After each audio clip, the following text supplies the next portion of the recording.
Hoàng đế Napoleon từng nói nếu thế giới này là một đất nước thì thành phố này sẽ là thủ đô. Chào mừng mọi người đã đến với thành phố Istanbul. Hôm nay thì chúng ta hãy đi đến một nơi mà ai cũng biết là nơi nào đó. Một thành phố được mệnh danh là đô thị liên lục địa, một nơi lạ đời với nhiều trải nghiệm lý thú. Một quốc gia mà Âu không ra Âu, Á cũng chẳng ra Á, nhưng mà đã tới rồi thì phải chơi từ A tới Á.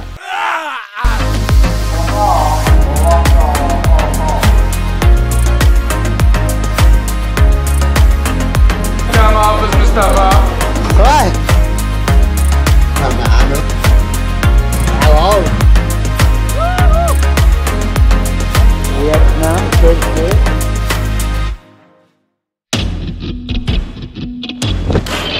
Chào mừng đến với một trong những sân bay lớn nhất trên thế giới.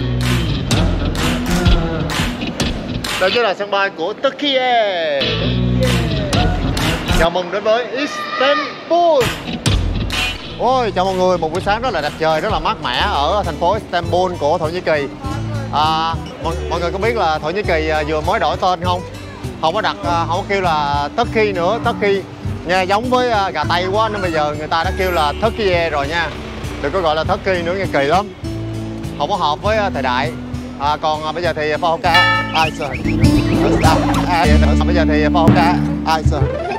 Còn bây giờ thì Fahoka đang trong hành trình khám phá nội địa của Thổ Nhĩ Kỳ. Một vài địa điểm thôi, mình dành một tuần ở đất nước Thổ Nhĩ Kỳ. Do là di chuyển khá là nhiều, rất là xa. Mọi người biết rồi đó, Thổ Nhĩ Kỳ rất là rộng. Bởi vậy mà mình phải bay nội địa mà có hành lý nữa thì rất là mắc. Bởi vì mình đã ship đồ nè, hành lý còn nhẹ. Mua vé mà không có hành lý thì nó sẽ rẻ hơn rất là nhiều. Còn nếu mà có 15 kg hành lý thì phải trả thêm tầm gần cả triệu lận. Mà bay nhiều nữa nên nó cộng dồn lại thì vài triệu. Và bây giờ thì mình đang ở trên Taksim Square. Đây là con đường mà đông đúc nhộn nhịp nhất, phố đi bộ rộn ràng nhất của thành phố Istanbul. Mọi người thấy xung quanh đây mua sắm đồ rất là nhiều. Và đặc biệt đó là một dàn cờ màu đỏ. Bởi vì hôm nay là ngày 29 tháng 10, đó là ngày Quốc khánh của Thổ Nhĩ Kỳ. Trời ơi, bây giờ mình đi đâu cũng gặp ngay Quốc khánh hết trơn á. Đi qua Malai cũng gặp Quốc khánh, đi qua Sing cũng Quốc khánh, tới Tây Ban Nha rồi Hy Lạp, rồi giờ qua Thổ Nhĩ Kỳ cũng ngay Quốc khánh nữa. Ở quảng trường này thì người ta đang tổ chức lễ gọi là lễ Quốc khánh nè. Quốc khánh của Thổ Nhĩ Kỳ thì vào 29 tháng 10 năm 1923. Và năm nay thì kỷ niệm gần 100 năm rồi đó. Lâu đời chưa?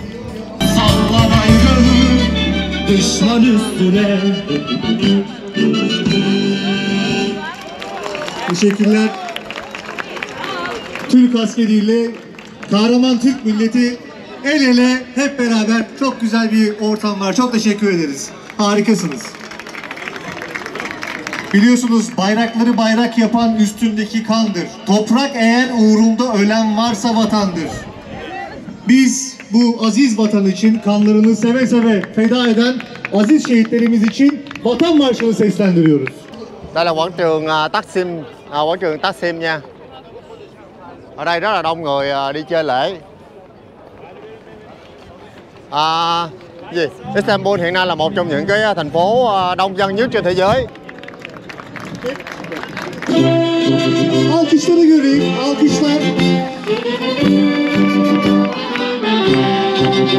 Başka bir aşk istemez, aşkınla çarpar kalbimiz. Biz Atatürk gençleriyiz, oy gariba hey. Sesimiz onun sesi, oy gariba hey. Bizimle yüzlenecek.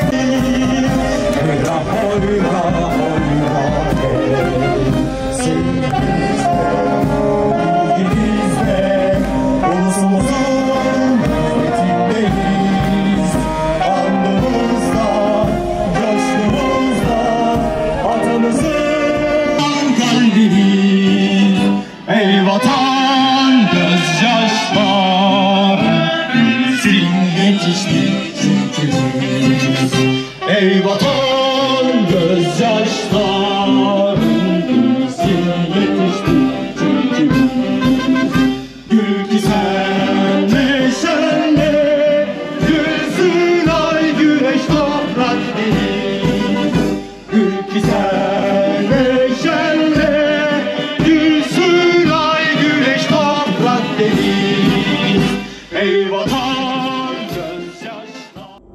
Bây giờ chúng ta hãy cùng nhau tham gia một cái nghi thức tôn giáo hết sức đặc biệt. Mỗi tối ở Istanbul đều có những cái nghi thức như thế này. Rất là nhiều người tập trung tại đây để mà có thể xem một cái màn nghi thức kỳ lạ. Đầu tiên thì những tấm lông cừu được trải ra nơi an tọa của những cái tu sĩ.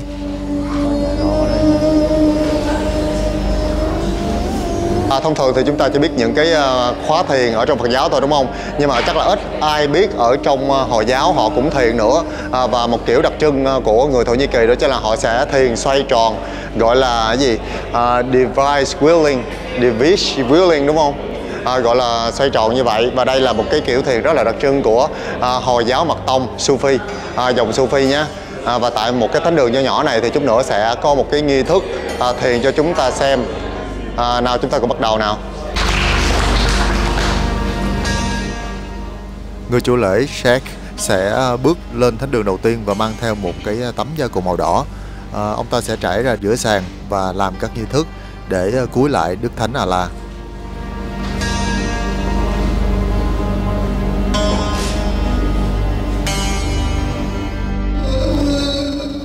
Trong cái tiếng ca tụng và đàn kèn ngân vang thì một vài các giáo sĩ khác cũng xuất hiện trong cái áo choàng màu đen và họ cũng làm các nghi lễ để mà thể hiện cái lòng tôn kính của mình đối với Đấng Chúa Trời thiêng liêng.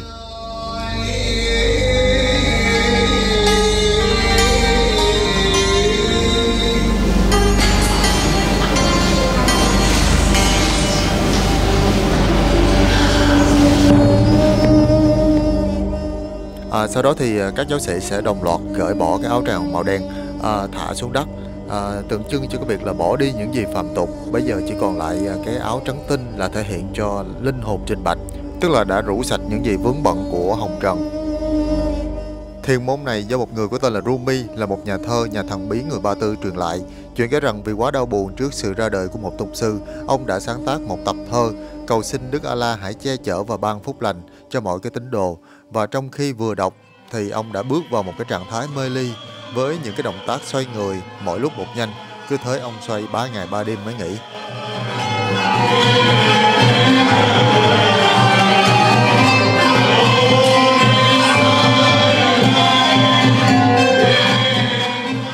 Nhà hiền triết Rumi đã dạy cho các học trò rằng có rất là nhiều con đường để mà có thể đến với Đức Allah. Xong ông đã chọn cái con đường của điệu múa và âm nhạc. Ngày nay thì điệu múa này đã được gọi là lễ Sema và các giáo sĩ có thể xoay tròn ngược chiều kim đồng hồ trong vòng tới vài chục phút, vừa đọc kinh Koran để có thể hòa quyện cùng với Đấng tối cao.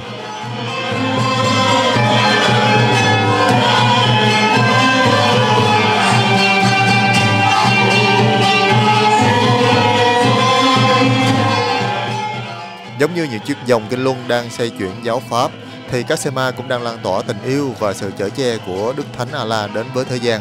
Dù là xoay liên tục như vậy nhưng mà họ không hề cảm thấy chóng mặt bằng việc đó là kiểm soát tâm trí. Tâm cũng giống như thể chất vậy đó, nếu nó được luyện tập thì cũng sẽ càng mạnh mẽ thêm.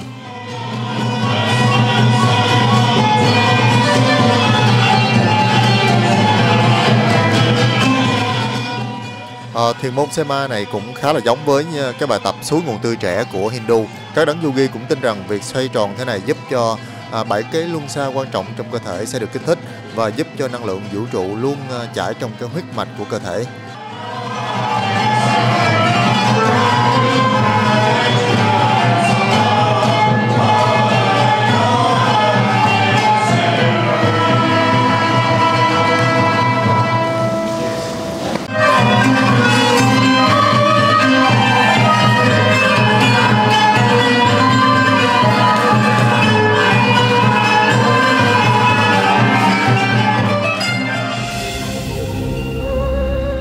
Những cái giáo sĩ trong họ xoay rất là ngây ngất say sưa. Không phải là họ đã mất hết cái cảm giác nhận thức mà lại rất là tỉnh táo nhạy cảm. Bằng chứng là họ xoay như vậy nhưng mà không hề va chạm nhau. Cho dù là bạn có thử đi nữa, khi mà nhắm mắt đứng xoay vòng thì chắc chắn bạn sẽ đổ ngã ngay lập tức. Vũ điệu Sema này được xem là cái di sản phi vật thể của Thổ Nhĩ Kỳ và ngày nay du khách vẫn có thể mua vé vào xem những cái màn thoát tục thế này, gọi là thân thiên, với giá là khoảng 500.000 tiền Việt.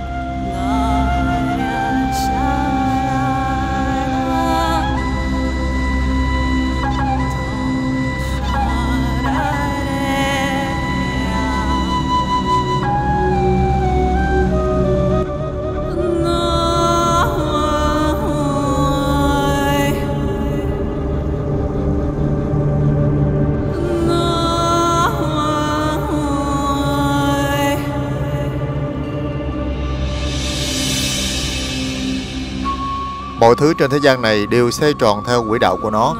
Trái đất quay quanh mặt trời, máu tuần hoàn khắp cơ thể, ngay cả sự sống cũng có vòng luân hồi. Thì việc xoay tròn như thế này là để có thể hòa nhập với đấng siêu nhiên.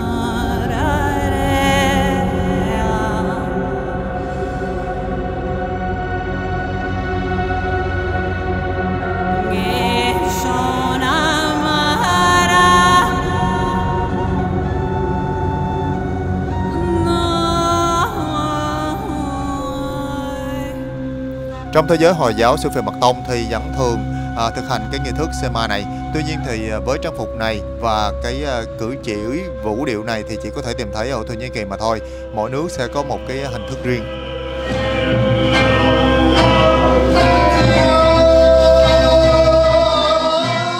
Họ sẽ xoay tròn trong vòng 3 hiệp và mỗi hiệp trong vòng khoảng 15 phút.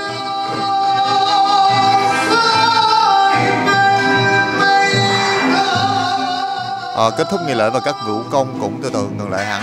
Vậy là họ đã xong cái nghi thức kết nối với đấng thần linh. Giờ đã là lúc trở về với phàm trần. Ở đây thì là mình nhớ đến cái nghi thức Sema này ở Pakistan mà lần trước mình đã từng đi.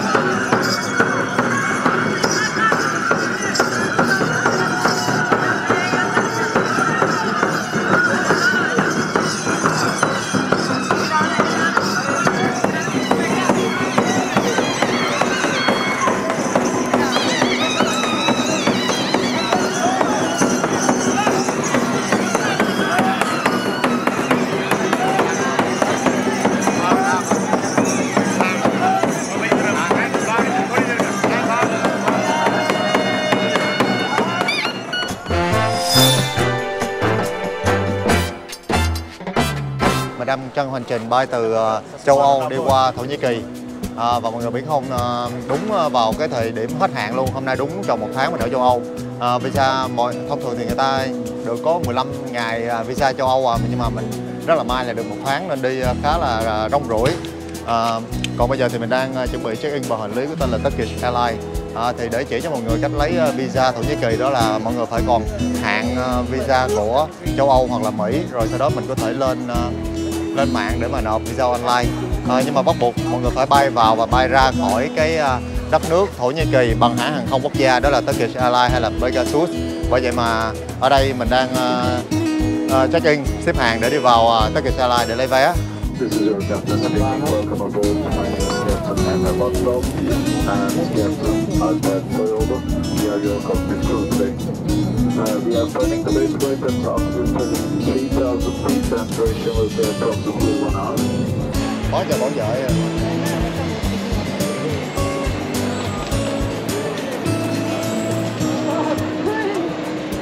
Rồi biết thằng bay này bị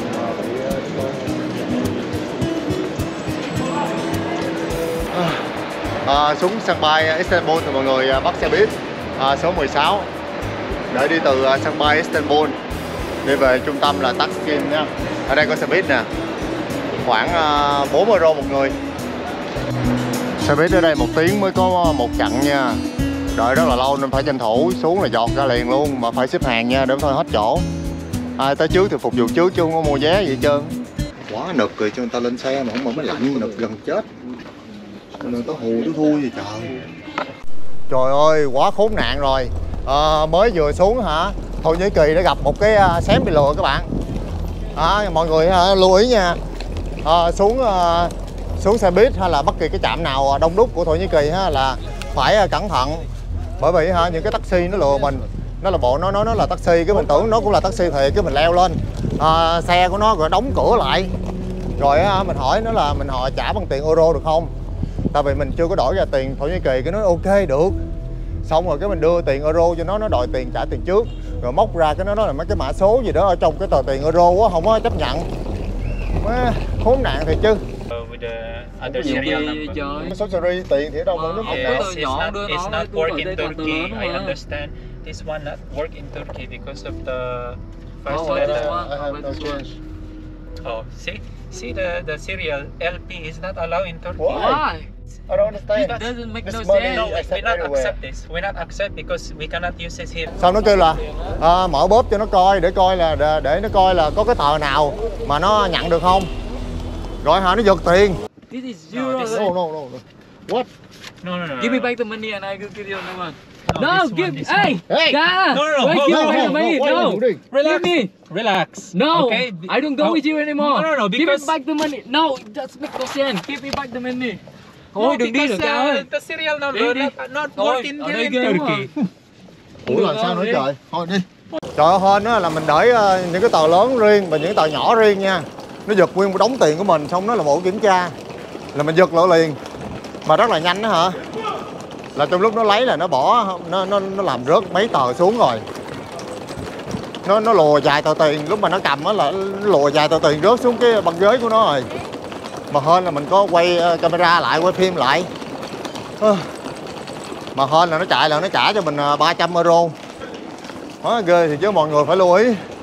Ai mà tiếp xúc mình là mình phải cẩn trọng vậy đó. Chứ lên xe buýt nó khóa cửa lại là chết liền. Xem xíu mất hết tiền rồi. Đây nè. Hên là nó còn trả lại cho mình nè. Nhiêu tiền? 300 euro trời, hàng chục triệu quá nha. Ghê thiệt. Nó lẹ lắm, lúc mà nó cầm đống tiền của mình nó lại lùa được vậy. Là nó lùa xuống như này cho rớt xuống dưới. Ngu thiệt chứ. Quá dễ tin người.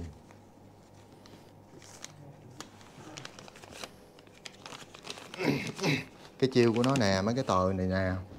Nó nói mấy cái mã số gì ở phía trước series của mấy cái tờ tiền á, nó nói phải là tờ gì á nó mới nhận. Một đống tờ như này cái nó kêu lựa coi tờ nào nó lấy được. Xong nó giật tiền của mình luôn chứ. Không mình mất đống tiền. Nè, giữ đi. Ê, để nó nữa, bỏ đi xíu nữa. Giờ tới khách sạn mà chưa hoàn hồn nữa, khách sạn gì đâu mà mau mè cái ớn. Trời ơi, mình không biết là bao nhiêu khách du lịch đã bị lừa, bị lấy tiền bởi những cái đứa lưu manh đó rồi nữa. Mà nó đi theo phái đoàn nha, rất là đông. 4-5 đứa vậy đó, nó bu mình. Nó làm giống như ảo thuật vậy ha, mới cầm tiền thôi là mất hết vài tờ rồi đó. Giống như biến vậy đó, hô biến là mất tiền liền. Bởi vậy hả, cẩn thận đi du lịch tới mấy cái chỗ mà đông khách du lịch như là mấy cái nước dân nhập cư rồi đông đúc như thế này là phải cẩn thận nha mọi người ơi. Bà học vợ đời nha. Trời, nó thấy tiền nó không có cho. Đi quên. Thấy chưa? Không phải, cho người khác vô. Khủng quá. Đổi tiền nha. Mới đổi tiền 500 euro đi qua tiền tới đây tiền gì hả? Turkey, không biết nữa. Thì cái này gọi là cái gì? Ikiyut hả? Gọi là top lirasi. Top lirasi. Đồng top lirasi. Một đồng là nhiêu tiền vậy? Lira, đọc là Lira. Mọi người thấy thì những cái đất nước mà có Hồi giáo là chính á, thì lá cờ đa phần là sẽ có hình bán nguyệt ha. Bán nguyệt cùng với một cái ngôi sao, giống như hôm bữa mình đi Pakistan thì mình có nói rồi đó.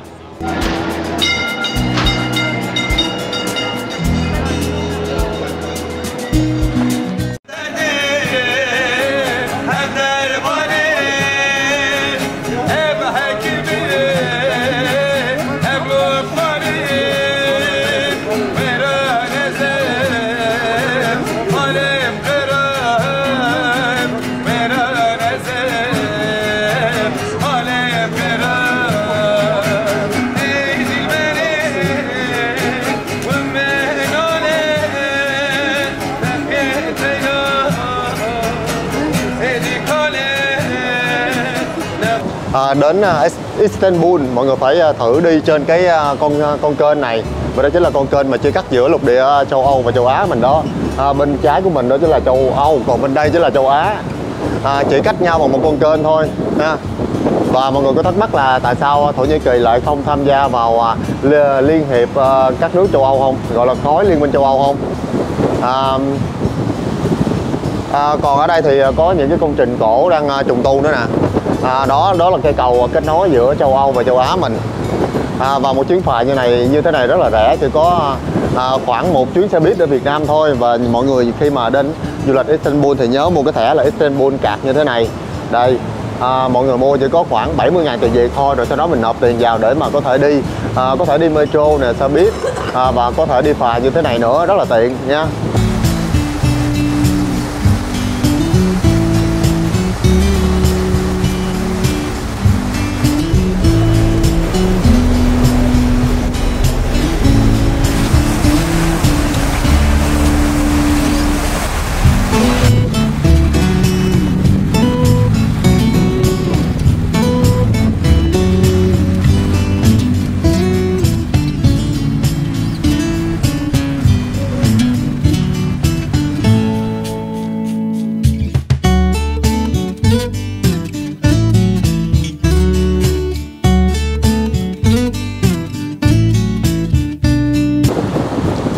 Wow, đi buổi sáng ở trên phà rất là đẹp. Mọi người có thể ngắm hai bên thành phố, cả thành phố châu Âu và thành phố châu Á, hai bờ luôn. Những con tàu thì có rất là nhiều những cái đàn chim Hải Âu nó bu theo. Những bến phà ở Istanbul thực sự rất là tấp nập.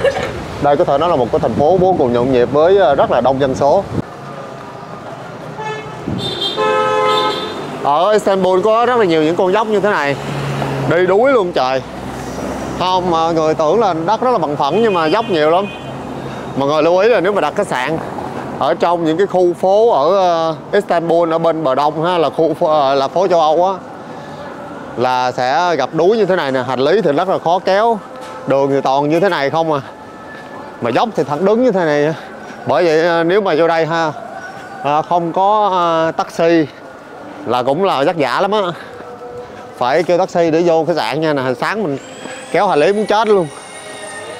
Bây giờ đi lên khu chợ lớn này cũng mệt mỏi nữa.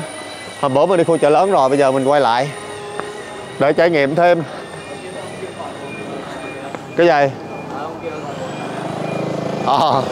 Trời ơi, cái dốc gì mà cao dữ vậy, quá đuối. Bây giờ tới giờ cầu kinh rồi nè, đúng không? Đa phần thì mọi người tưởng đâu là Istanbul là thủ đô của Thổ Nhĩ Kỳ, nhưng mà không phải. Thủ đô của Thổ Nhĩ Kỳ là Ankara, còn Istanbul chỉ là thành phố lớn nhất thôi. Ở đây rất là đông dân, hầu như hết thì một cái quốc gia rộng như vậy đó mà tất cả người dân đều tập trung về thành phố này, bởi vì ở đây nó đông đúc gì đâu, chật cứng luôn.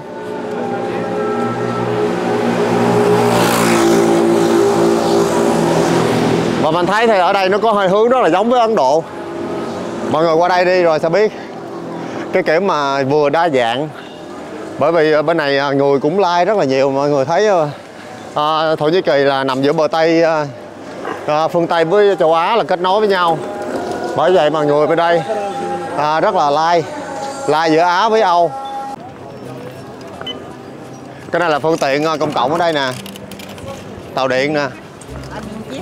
Mà hả, trời ơi, có lẽ chưa từng thấy đất nước nào ngoài Ấn Độ mà lại đông người như thế này. Đối mà chà cứng luôn. Bữa nay là đỡ rồi đó. Hôm bữa mọi người xem mà tới đây vào cái ngày lễ gì đó, lễ Quốc Khánh mà đông nghẹt luôn, kinh hồn, chen chúc nhau mà đi. Còn bữa nay vô chợ coi có gì hay không, tại bữa mình xách hành lý rồi nhiều quá đó, nên bữa nay tay trống nè, mới vô trống quay thêm cho mọi người coi. Bởi vì mọi người không biết là có thắc mắc là tại sao Istanbul lại Thổ Nhĩ Kỳ không gia nhập vào khối Liên minh châu Âu không? Bởi vì mọi người thấy ở đó châu Âu đâu có nước nào mà lại có một cái quốc gia là đạo Hồi đâu, đúng không? Trong khi Thổ Nhĩ Kỳ hơn 90% dân số là đạo Hồi. Rồi cái gì nữa? Và thậm chí là người Thổ Nhĩ Kỳ còn nói là lý do mình không có tham gia vào Liên minh châu Âu bởi vì những cái nước của châu Âu toàn là những cái nước mà thực dân không à. Mà trong khi người của đạo Hồi thì luôn ủng hộ những cái đất nước mà bị chèn ép, chà đạp. Giống như là rất là yêu mến Việt Nam, bởi vì Việt Nam cũng là một nước thuộc địa của Pháp. Thôi bây giờ chúng ta đã quay trở lại với chợ lớn rồi. Nếu mà mọi người có đến Istanbul thì có thể chọn những cái khách sạn ở xung quanh khu vực này là tiện nhất, ăn uống cũng ok. Nói chung giá cả ở Thổ Nhĩ Kỳ thì mình thấy tương đối khá là giống Việt Nam thôi. Rồi mình vào trong ha. Thấy chưa, an ninh ở Thổ Nhĩ Kỳ cũng giống như Ấn Độ vậy, đi đâu cũng phải quét gì nè, quét soi rọi hành lý rồi cơ thể, đi đâu cũng bị chụp, bị chẹt rồi bị bóp, bị nắng hết trơn. Trời, cái gì vậy? Sao giống của ma thông vậy? Giống của ma thông không?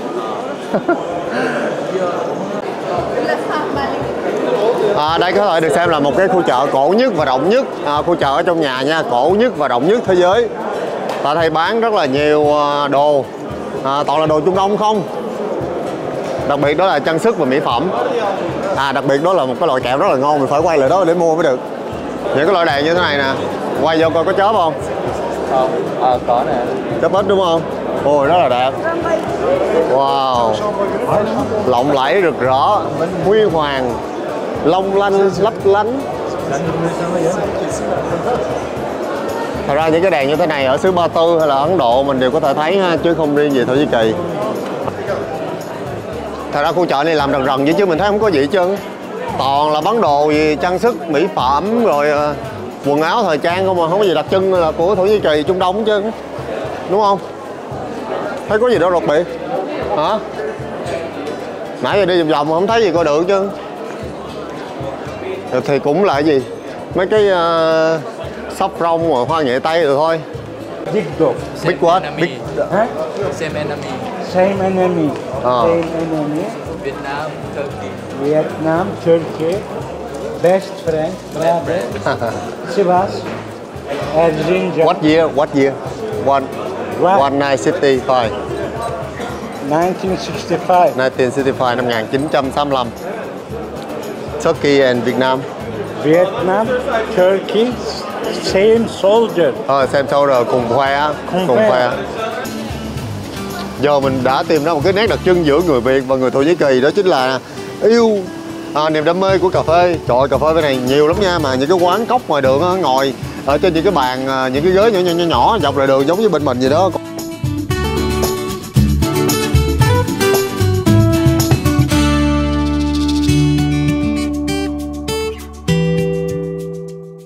Và đặc biệt ở đây có một cái loại cà phê rất là đặc trưng, đó chính là cà phê cát.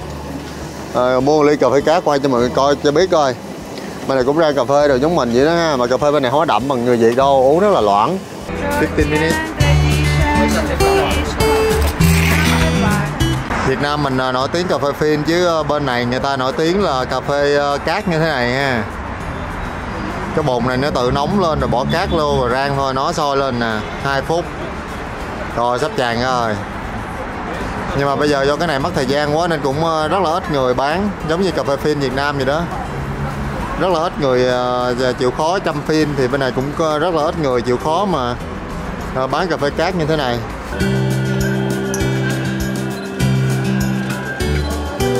Rồi nó nóng nó sôi lên phải không?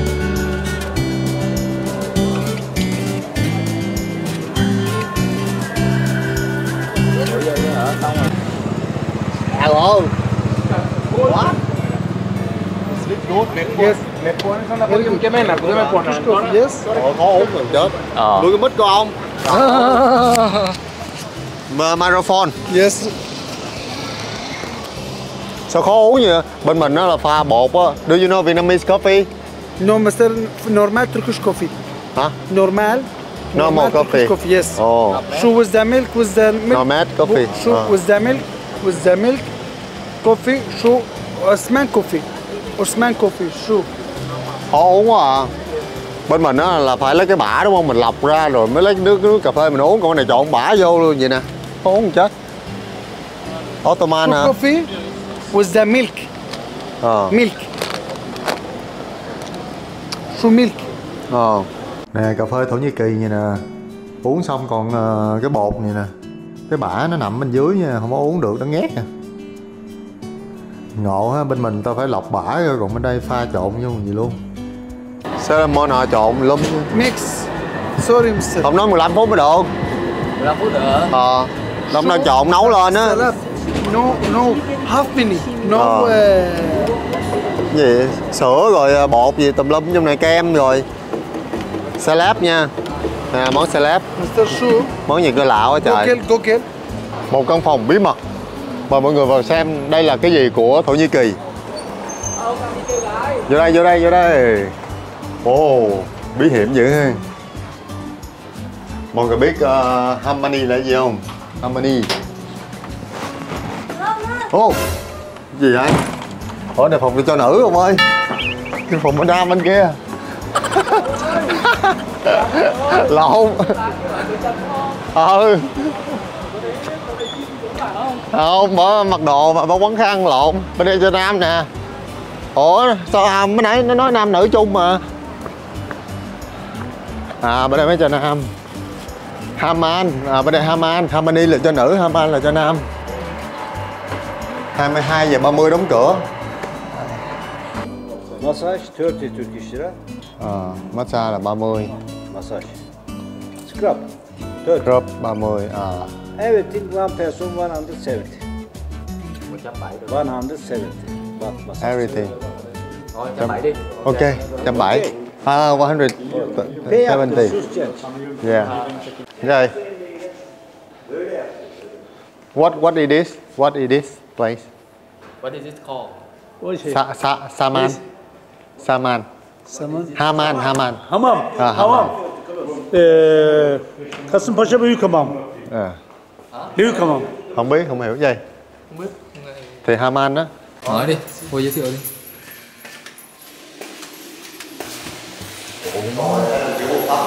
Rồi hết thấy luôn, mờ căm luôn.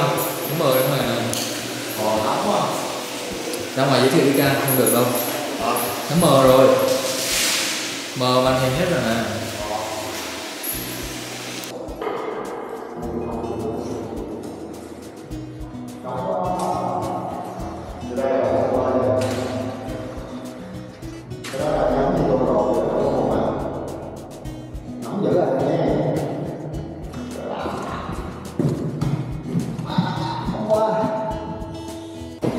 Có đằng ngoài chúng tôi không? Có. Hả?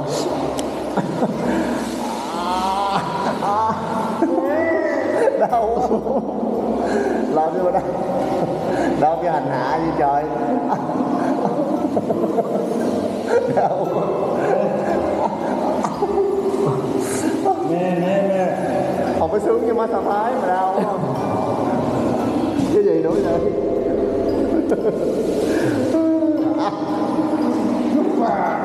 Không biết.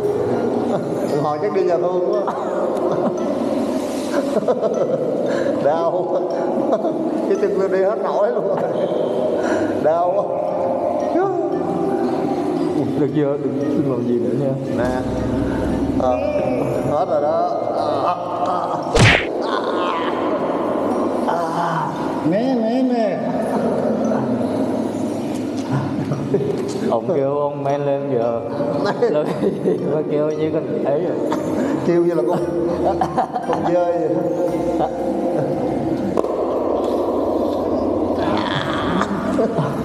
Trời ơi.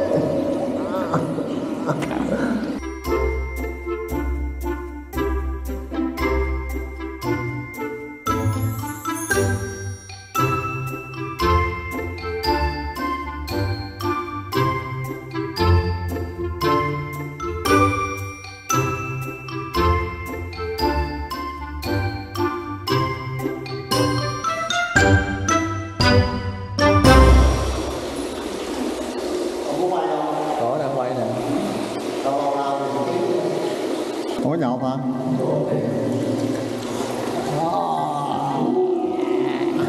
Nó giống bị hành hạ vậy. Ôi nước nóng quá.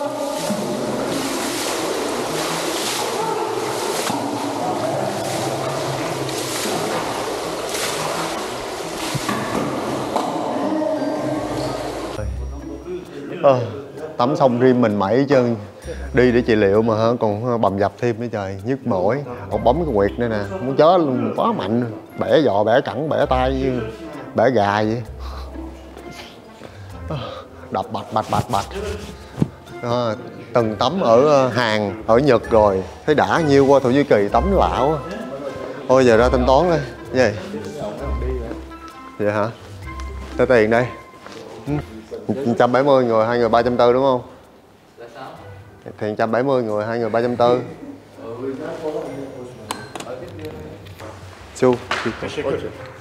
Teşekkür ederim. Thổ Nhĩ Kỳ rất là nổi tiếng về ẩm thực gọi là bánh mì kebab. Ở Việt Nam mình bánh mì Thổ Nhĩ Kỳ rất là nổi tiếng ha. Nhưng mà bên mình đó là bỏ vào cái bánh mì hình tam giác đúng không? Nhưng mà bên này người ta chỉ cuộn lại hình tròn thôi chứ không có ăn bánh mì tam giác như là bên mình. Và còn là bánh mì hình chữ nhật nữa. Ở đây có rất là nhiều những cái xiên thịt nướng. Kebab là gì? Kebab là bánh mì ha. Còn doner tức là quay tròn giống như BBQ vậy đó. Wow, quá nhiều luôn. Đa phần bên này là thịt cừu nha, bên mình thì nướng bằng thịt heo nhưng mà bên này là người ta làm thịt cừu thôi nên có mùi hơi hăng chút xíu. Excuse me, you speak English? No, không nói tiếng Anh. Rồi qua đây. Cái này ta làm hamburger ông ơi. Quá trời nhiều luôn nè. Để cho một phần bao nhiêu? Quán này tôi thấy đông quá vậy. Yes. How much is it? Chicken. Yeah. Yes. How about lamb? Lamb 50 lira, 50 lira, 50 lira. 50 lira. Yeah. Chicken and 35, 35, 35. We have breast, forget breast. Gà thì 35, còn cừu là 50. How many kilogram you can sell every day? This one day 120 kilogram, 100 kilogram. 120 kg thịt mỗi ngày kìa. Oh, a lot. 120. Chỉ có vậy thôi đó. Ở đây đa phần người Thổ Nhĩ Kỳ toàn là ăn bánh mì không mà với thịt như thế này kẹp vô. Còn nói là bánh mì Thổ Nhĩ Kỳ Việt Nam ngon hơn ở đây. Thậm chí là món Nhật qua Nhật ăn ở Việt Nam vẫn ngon hơn. Pizza cũng vậy, pasta cũng vậy. Đồ Ý ngon ăn có bằng Việt Nam. Ấn Độ đồ qua Việt Nam ăn cũng ngon hơn. Tại vì qua Việt Nam khẩu vị đã khác rồi. Còn ở đây là quảng trường muốn ăn thì tới quảng trường Taksim. Ở đây thì nếu mà trời lạnh đứng gần mấy cái xiên que này cũng thấy ấm áp nữa. Quá trời nóng luôn, nhiệt độ rất là cao. Đấy nè. Hay là kem nhây. Gì? Nắng quá. Chói quá à.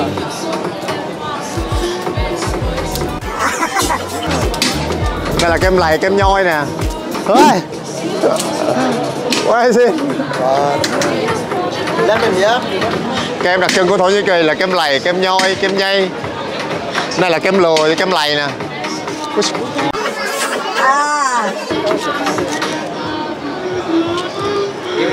You give me three Yes.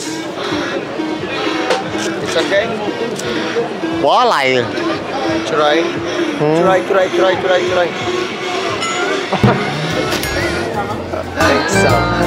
Thank you.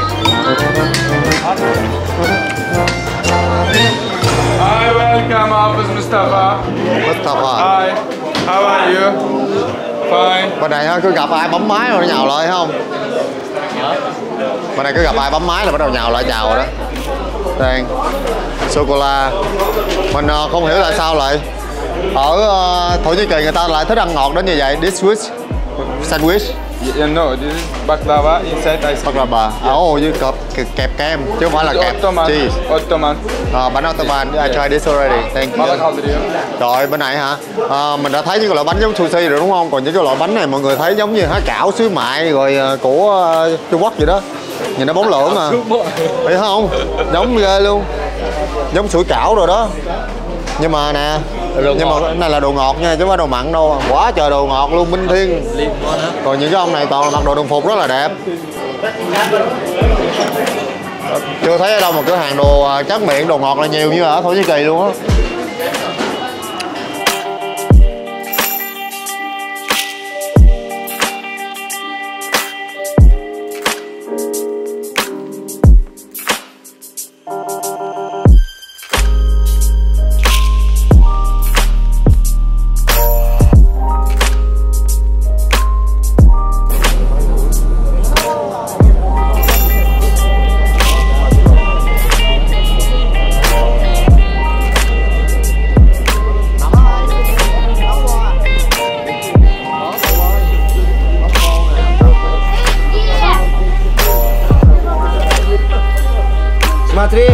Pacar. Per kilogram.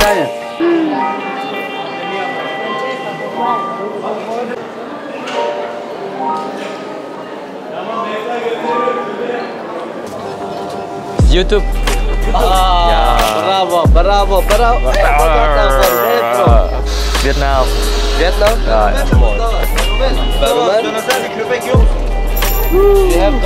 Thank you.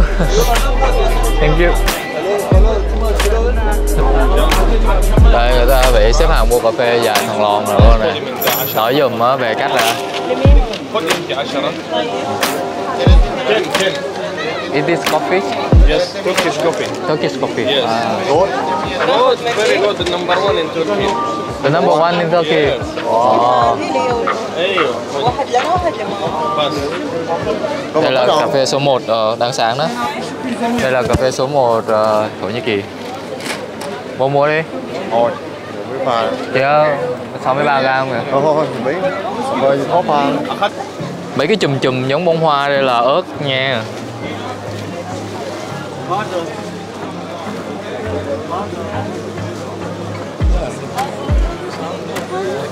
صورني take a picture for me. دلي يوتيوبر يا حبيبي.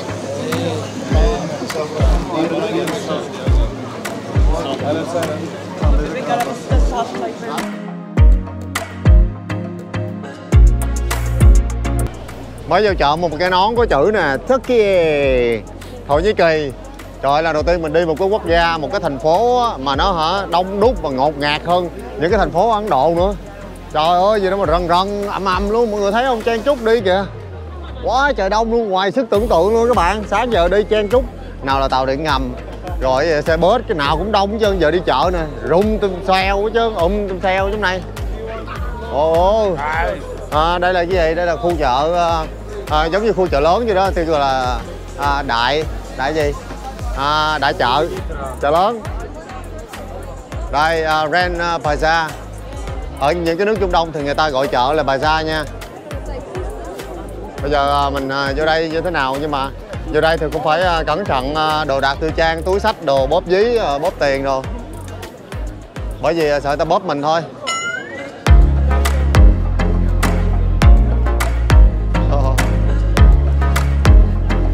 Nãy giờ chen đông cái nó mà đi đụng da đụng thịt nhau, những chỗ nào mềm cứng đụng nhau ầm luôn. Vô đây thử coi sao. Wow. Khu chợ này có từ năm 1461 rồi, rất là lâu. Thổ Nhĩ Kỳ, bánh gì nào, nhiều bánh lắm nha. Bánh gì hả? Ngọt quá.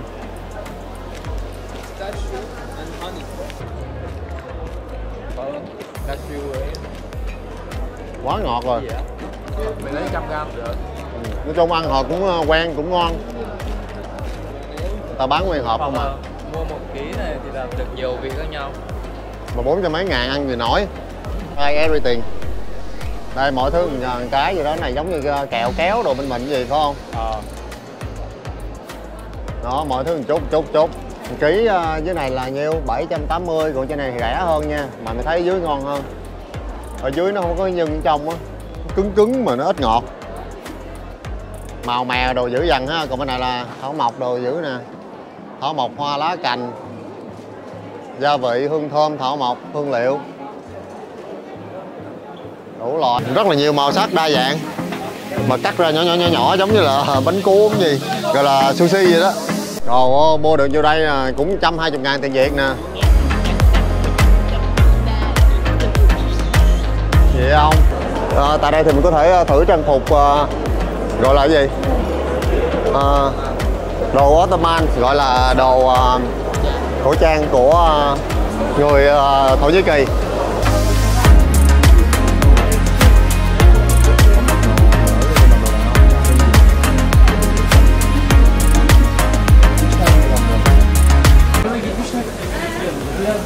Đây là cửa hàng trang phục nha, đây là đồ giống như người Ba Tư vậy đó. Mà là trang phục của Ottoman hả?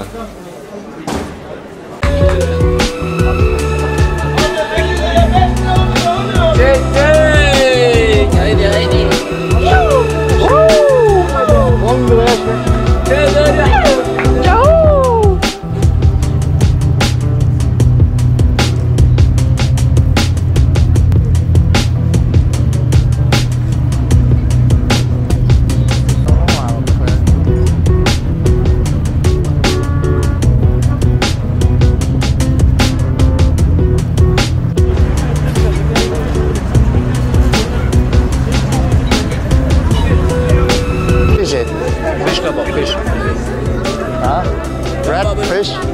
Thì quay với bố, quay được mua một cái thôi. Hai đứa cạp hai đứa miếng xong rồi dùng. Đây là cái gì đây? Ủa, cái gì vậy? Chanh thôi mà. Ồ, cá hả? Có chả cá rồi nè. Mít cái gì cá nướng ha. Ở đây là cá nướng rất là nhiều. Mà nướng ở trên những con tàu vậy nghe, sống đánh ào bà mầm vậy. What fish is this? Quay cái này nát luôn. Quay cái này nát lắm. Ồ, bánh mì giống Việt Nam ghê không? Hào thôi, cái gì ăn dẹm á.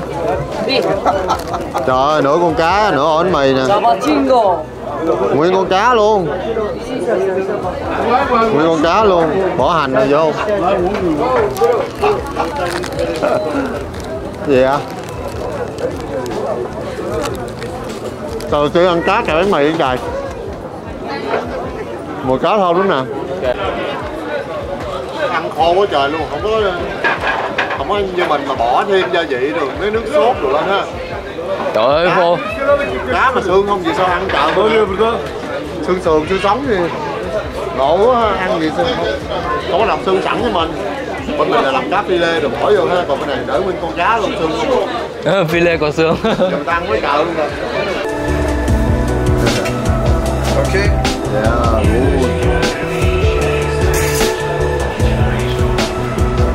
good.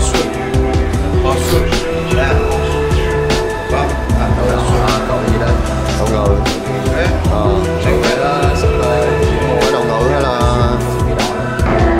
Đậu ngừ hay là cái gì á? Mày ăn bánh mì thay cho cơm. Buổi sáng này ăn lấy này chấm với súp gì thôi đó. Đi kiếm đồ ăn sáng không ra đâu. Chưa ăn với cháo. Cái hạt gì nữa. Qua cháo mà súp gì đó. Có cái hạt này là hạt giống gì? Lentil. Đậu mà cái gì bột mì á, để làm bột mì nè. Lentil mà đâu phải bột mì đâu. Biết luôn. Cái hột nó bự đúng không? Này người ta ăn trộn với bánh mì luôn kìa. Bánh mì ở Thổ Nhĩ Kỳ luôn miễn phí nha. Đây khi mà gọi cơm như thế này mình sẽ chọn bánh xong mình sẽ chọn đồ ăn xong lại tính tiền. Ta để từng dĩa gì sẵn hết trơn rồi. Bánh mì thì miễn phí, rồi đồ chua miễn phí. Hồi lấy bánh mì để biết gì không, để hồi quên ông nội ơi.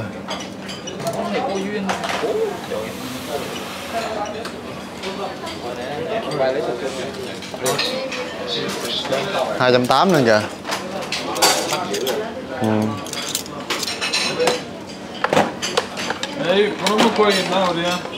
Đây là cái bánh rất là thơm nha, mà nó rất là ngon,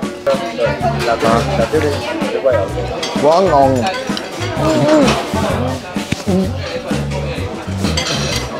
Dướng gần cổ, hình như toàn là bơ với sữa trong này không à. Hả?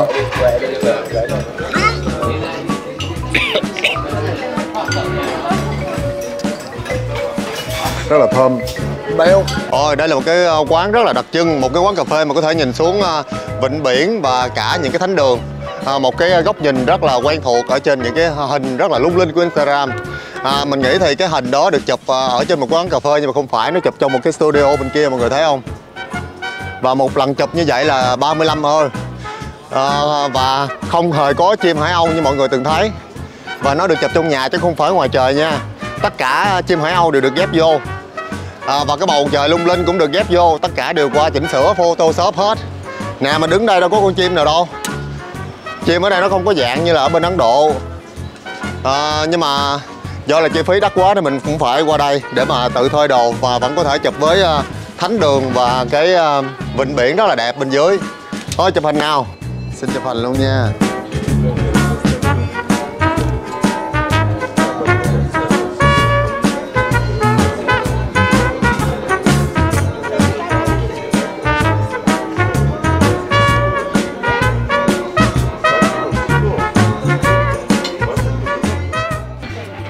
Istanbul hiện nay là có 16 triệu dân, còn nhiều hơn cả nước Bỉ nữa các bạn. Istanbul thì giáp với Thổ Nhĩ Kỳ thì giáp với Bulgaria ở phía Bắc và Hy Lạp nữa. Ở Istanbul ngày xưa thì dưới thời đế chế Đông La Mã Byzantine thì nó có tên là Constantinople. Đây là thủ đô của rất là nhiều đế chế từ xưa đến bây giờ, từ thời của Đông La Mã Byzantine, đế chế Ottoman, và bây giờ đó là trong một cái nước Thổ Nhĩ Kỳ hiện đại thì đây cũng là cái thành phố đông dân bậc nhất và là không phải là thủ đô nhưng mà rất là tấp nập và nhộn nhịp. Một cái thành phố nhìn ra một cái cảng biển rất là đẹp, vô cùng tấp nập. Đây là một trong những cái cảng biển mà tấp nập bậc nhất trên thế giới và là cái cảng biển mà chia cắt giữa hai bờ Đông và Tây. Còn cái trang phục mà mình đang mặc đó chính là một cái trang phục rất là đặc trưng của người Ottoman. Ở trong đạo Hồi thì người ta gọi là Sultan. Sultan tức là những cái vị vua gì đó. Còn ở Ấn Độ thì người ta lại gọi những cái Sultan là Maharaja. Còn ở Trung Quốc thì người ta gọi những cái vị hoàng đế đó chính là hoàng thượng, đúng không? Nói chung là những người mà ở cái quyền lực tối cao đó. Người ta ăn uống cà phê và ngồi trên những cái tầm nhìn cao như thế này để mà có thể quan sát cả một cái thành phố thân thương của mình. Mình tới đây thôi cũng thấy rất là đẹp nữa rồi. Và mọi người thấy thì trên tay mình đang cầm một cái tràng hạt ha, rất là giống với những cái thầy tu ở bên mình. Thật ra thì đạo mình thấy đạo gì? Đạo Phật hay là đạo Chúa hay là đạo Hồi người ta đều sử dụng những cái tràng hạt như thế này cả. Chứ không phải cầm vậy là cứ nghĩ đó là chỉ có mấy cái thầy tu bên mình mới có tràng hạt thôi nha. Công trình này thì được xây dựng vào khoảng thế kỷ thứ 5 sau công nguyên. Lúc đó thì nó là một cái nhà thờ. Sau này thì mới được chuyển lại thành một cái thánh đường của người Hồi giáo. Bởi vậy ở đây thì kiến trúc mọi người thấy là có sự pha trộn giữa kiến trúc của châu Âu và kiến trúc của châu Á ha. Mái vòm thì là của giống như đạo Hồi, đúng không? Còn những cái cột xung quanh giống như những cái tòa lâu đài của châu Âu vậy đó. Và sau khi đế chế Ottoman nổi dậy đánh đuổi đội quân Roman, gì gọi là đế chế Byzantine, thì họ đã chuyển cái công trình này trở thành một cái thánh đường Hồi giáo. Vào buổi hoàng hôn như thế này mọi người thấy là rất là đẹp. Đúng là thời khắc vàng để mà có được những cái tấm ảnh rung linh tại đây. Và để có thể đi vào bên trong ngắm những cái gọi là bức bích họa ở trên trần của cái thánh đường này thì chắc là mọi người phải xếp hàng rất là dài kìa. Trời ơi, tận cái kia luôn. Chắc mấy tiếng đồng hồ mới được vô được trong á. Tại vì bên trong vừa là thánh đường mà cũng là một cái viện bảo tàng nữa. Trưng bày không chỉ những cái tranh ảnh của đạo Cơ đốc giáo mà còn là của Hồi giáo Ottoman. Một đế chế rất là ai chắc cũng biết là Ottoman là một đế chế rất là lừng lẫy của Thổ Nhĩ Kỳ. Mình vừa mới vào cung điện của cái vương triều Ottoman vào khoảng thế kỷ 14. Giá vé thì chỉ bằng phân nửa giá vé đi vào Tử Cấm Thành ở Bắc Kinh thôi. Này giống như là cái Tử Cấm Thành vậy đó các bạn. Thời đế chế Ottoman thì ngang với thời nhà Thanh của Trung Quốc và ngang với thời gọi là gì? Moghul ở Ấn Độ. Và giống khác với Tử Cấm Thành thì thay vì cái Tử Cấm Thành thì có hậu viên ha, ở ngoài sau thì cái đây công viên lại nằm ở phía trước của cái vương thành này. Vương thành này thì rất là rộng nha. Đây chỗ nào cũng rất là đẹp. Đi tham quan tiếp. Trong Tử Cấm Thành thì có Thái Hòa Điện ha, đó là nơi mà vua ngồi ở đó để mà có thể thiết triều cũng như là nhận những cái sứ điệp. Còn ở trong này thì hoàng cung của thời Ottoman cũng có một cái phòng gọi là thính phòng. Ở trong đó thì có một cái vương tọa làm bằng vàng ha, là nơi ổng nhận cái sứ điệp từ những cái khắp nơi trong lãnh thổ của mình để tới đây và giống như là ban chiếu chỉ vậy đó.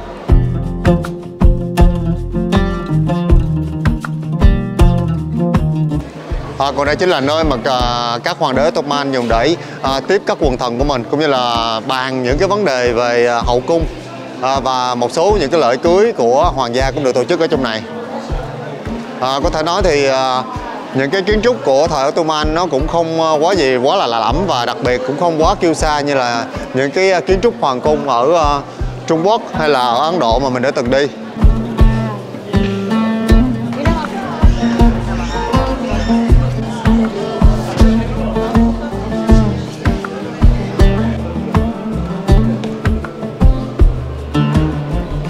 Ngày xưa giống như ngự thiện phòng gì đó, là nơi mà để chế biến thức ăn dành cho vua chúa. Ở đây có cái ống khói đi lên nè và lấy ánh sáng từ bên ngoài vô. Và đây là chính là những cái vật dụng của các hoàng đế Ottoman. Nồi niêu son chảo rồi đủ thứ hết nè. Đây là cái nơi mà người ta làm bánh kẹo và những cái món tráng miệng dành cho hoàng gia. Thì mọi người thấy bây giờ Thổ Nhĩ Kỳ họ rất là thích ăn đồ ngọt ha, bánh kẹo đồ bán đầy đường luôn. Đó, có thể nói là nguồn gốc từ thời Ottoman ngày xưa người ta đã thích ăn đồ ngọt rồi. Đây là cái chiếu mà hoàng đế ngồi lên để ăn nè, họ ăn trên mâm nha, ngồi dưới đất chứ không phải là ngồi trên bàn.